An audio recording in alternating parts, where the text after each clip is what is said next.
Hola de nuevo.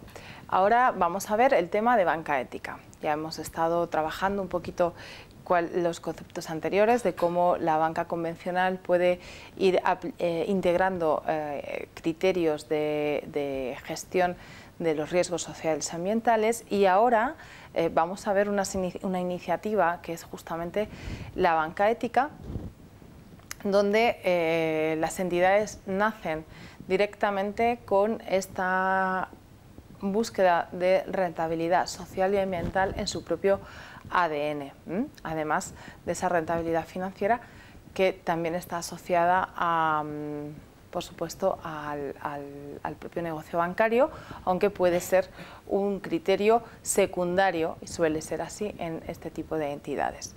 Bien, si tuviésemos que hacer una definición de banca ética, la verdad es que no hay ninguna consensuada, pero hacemos esta propuesta en la que planteamos que la actividad de la banca ética, lógicamente tiene que ser un banco. Estamos hablando de iniciativas que o bien tienen esa ficha bancaria, disponen de ella ya, o están en ese proceso porque pretenden ser un banco, no son entidades que comentábamos en el tema anterior, que se quedan un poco al margen, son otro tipo de grupos que no pretenden estar en el sistema bancario formal.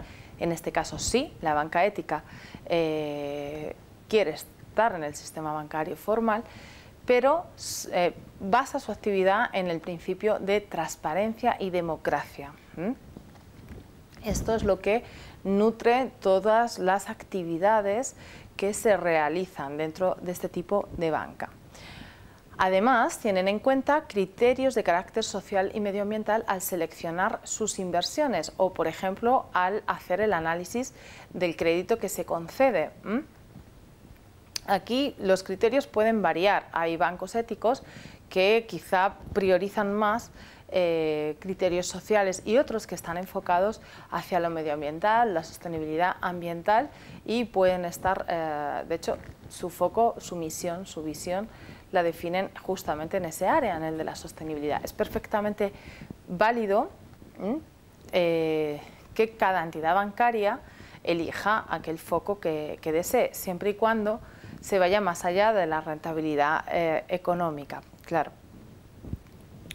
Y por otro lado, también una función de las entidades de banca ética es fomentar el sistema de economía social.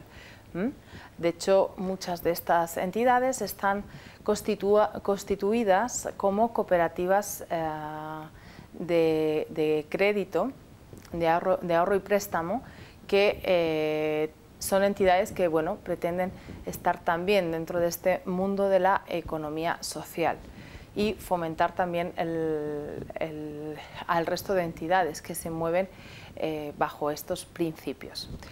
Y finalmente también podríamos decir que otra de las misiones de la banca ética es luchar contra la exclusión social y financiera. Como comentábamos también en el tema anterior, hay entidades que podríamos considerar como el Grameen Bank en Bangladesh, entidades de banca ética, porque precisamente su principal función ha sido proveer de servicios financieros a una población de ingresos muy bajos, de hecho en situación de pobreza en muchos casos, que ningún otro banco estaba dispuesto a incluir financieramente.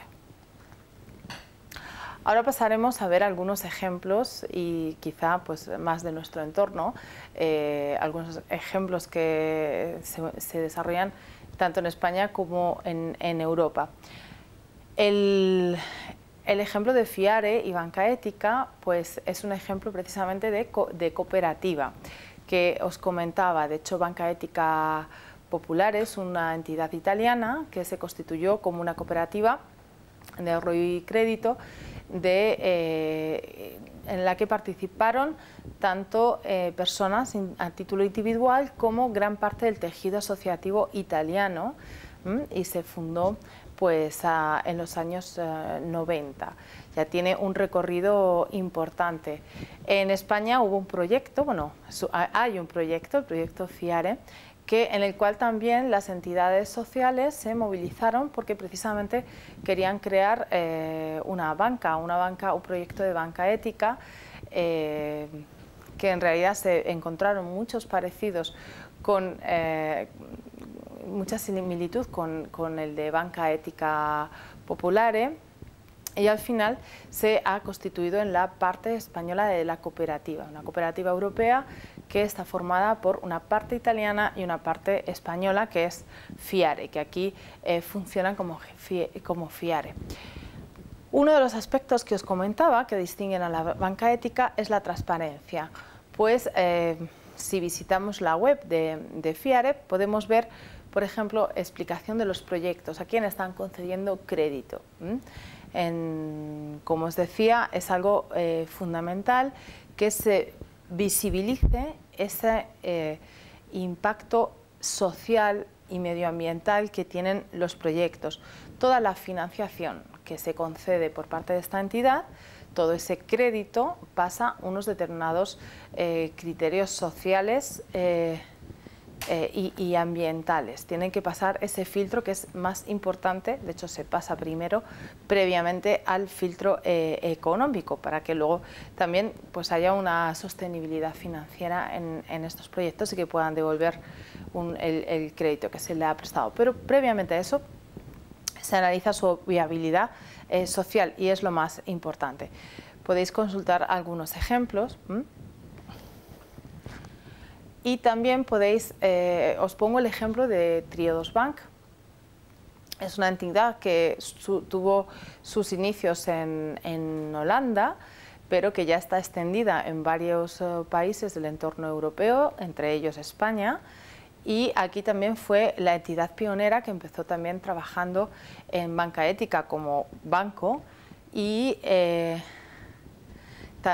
tiene esa filosofía que quizá procede un poco más del ámbito de la sostenibilidad ambiental. Empezaron en el año 86 invirtiendo en proyectos de energías renovables, pero posteriormente se ha ido completando, se ha ido complementando, y a día de hoy podemos decir que su política de concesión de créditos se basa en 3 pilares, en que sean proyectos con un impacto social, cultural o ambiental positivos. También todo el crédito que se concede tiene que pasar por estos criterios, y las personas que están interesadas en que sus ahorros estén depositadas en una entidad que les garantice que con el préstamo posterior de esta financiación se va a obtener ese impacto social positivo, pues pueden contar con las entidades de banca ética precisamente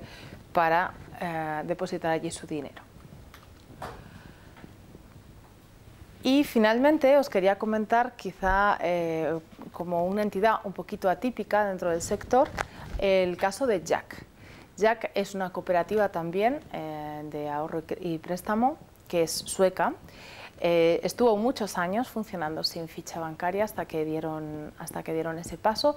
Estuvieron muchos años también trabajando a un nivel muy artesanal con los propios voluntarios, los propios socios cooperativistas. Se organizaban de forma voluntaria para ser digamos, esos agentes bancarios, y a veces se trataba de recoger el ahorro del resto de cooperativistas en casa de uno de ellos que era el que en ese momento estaba encargado de la recogida del ahorro o de la concesión del crédito. Posteriormente se profesionalizó porque bueno, decidieron dar ese paso y también constituirse como entidad bancaria como tal.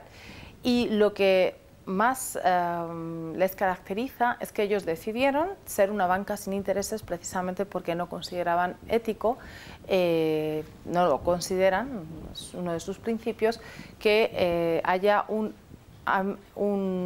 afán de lucro precisamente por disponer ya previamente de un excedente financiero. Por eso lo único que hacen es cobrar unas comisiones por el coste que tienen pues, en equipos informáticos, ahora en personal contratado, Es algo que intentaron posponer todo lo posible precisamente para no sobrecargar ese coste del crédito. Pero bueno, pues ahora mismo ajustan la comisión de lo que supone esa gestión del crédito y es lo que cargan como coste al hecho de prestar financiación. No hay un tipo de interés y, por supuesto, ningún ahorrador puede recibir un tipo de interés por depositar allí su dinero. Muchas gracias. Esto es todo.